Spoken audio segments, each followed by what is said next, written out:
Linking on my brain.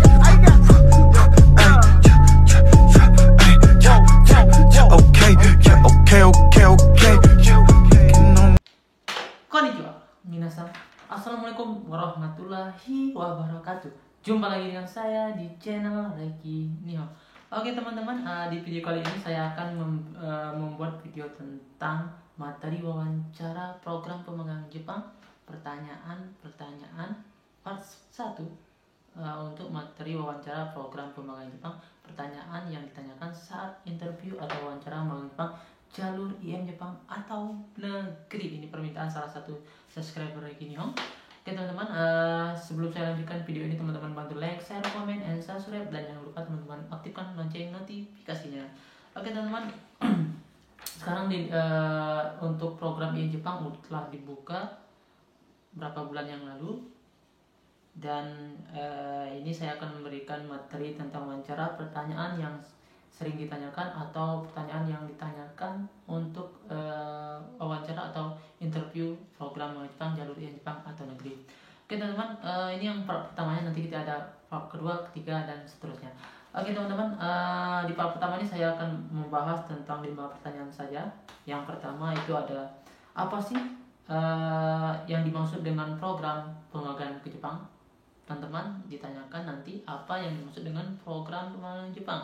Teman-teman harus bisa menjawabnya. Apa program pemagangan Jepang itu? Apa yang dimaksud dengan program pemagangan Jepang itu? Program pemagangan ke Jepang adalah wujud kerjasama Departemen Tenaga Kerja dan Transmigrasi RI dengan IM Jepang dalam rangka meningkatkan mutu sumber daya manusia Indonesia, khususnya generasi muda, dalam rangka menyongsong era globalisasi.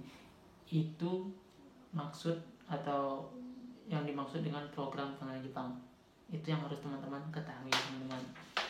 Yang kedua, apa sih yang dimaksud dengan IM Jepang?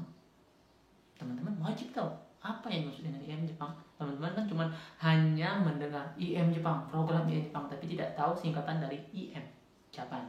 Oke teman-teman, apa yang dimaksud dengan IM Jepang? IM Jepang adalah singkatan dari International Manpower Development Organization Japan, yang merupakan asosiasi pengusaha menengah di Jepang.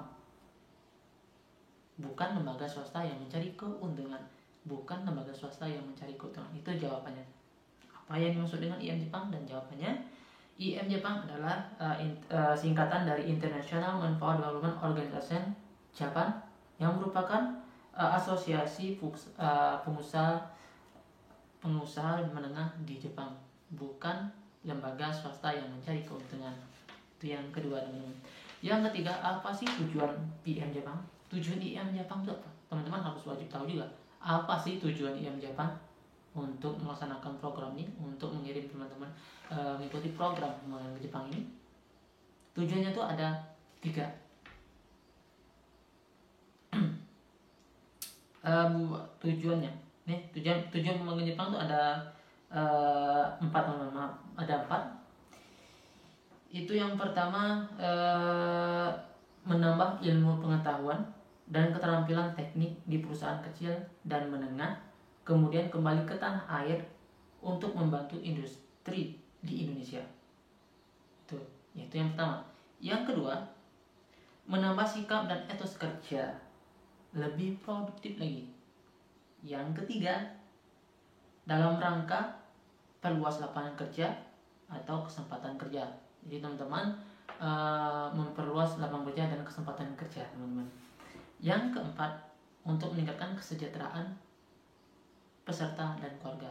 Jadi selain untuk meningkatkan kesejahteraan teman-teman akan mendapatkan ilmu yang bermanfaat di Jepang dan kembali ke tanah air, dan teman-teman membantu industri di Indonesia, teman-teman. Jadi ya akan sejahtera insya Allah, teman-teman. Oke teman-teman, itu yang pertanyaan yang ketiga. Tujuannya ada 4, teman-teman. Yang keempat itu, apa sih tugas IM Jepang? Ini tugas IM Jepang. Tugas dari IM Jepang yaitu ada 3. Yang pertama, menerima pembayaran dari luar negeri, khususnya dari Indonesia. Yang ketiga, membantu perkembangan perusahaan atau industri menengah Jepang membantu penanaman modal ke Indonesia. Yang ketiga, IM Jepang adalah sponsor dan pelindung peserta magang selama di Jepang. Jadi IM Jepang itulah pelindung teman-teman dan sponsor teman-teman saat teman-teman melaksanakan program magang berada di Jepang. Itu tugas IM Jepang. Jadi tugas IM Jepang. Oke teman, yang kelima, ini terakhir teman-teman di video kali ini, itu apa sih arti magang atau pemagangan ini? Untuk pengertian pemagangan ini ada dua teman-teman, ada dua, dikelompokkan dua. Yang pertama itu ada magang atau pemagangan itu teman-teman ya. Yang itu ada dua pengertian magang atau pemagangan itu. Yang pertama itu untuk program tahun pertama di Jepang disebut masa training. Tahun pertama teman-teman, tahun pertama itu disebut masa training atau masa kensuse, yang artinya masa berlatih sambil bekerja. Apabila lulus latihan tersebut, maka akan mendapatkan surat izin tinggal untuk mendapatkan masuk tahun berikutnya. Itu teman-teman. Yang pertama itu disebut dengan masa training atau kensuse teman-teman. Belajar sambil bekerja. Apabila dinyatakan lulus teman-teman di tahun pertama, teman-teman mendapatkan izin untuk melanjutkan tahun berikutnya. Itu teman-teman.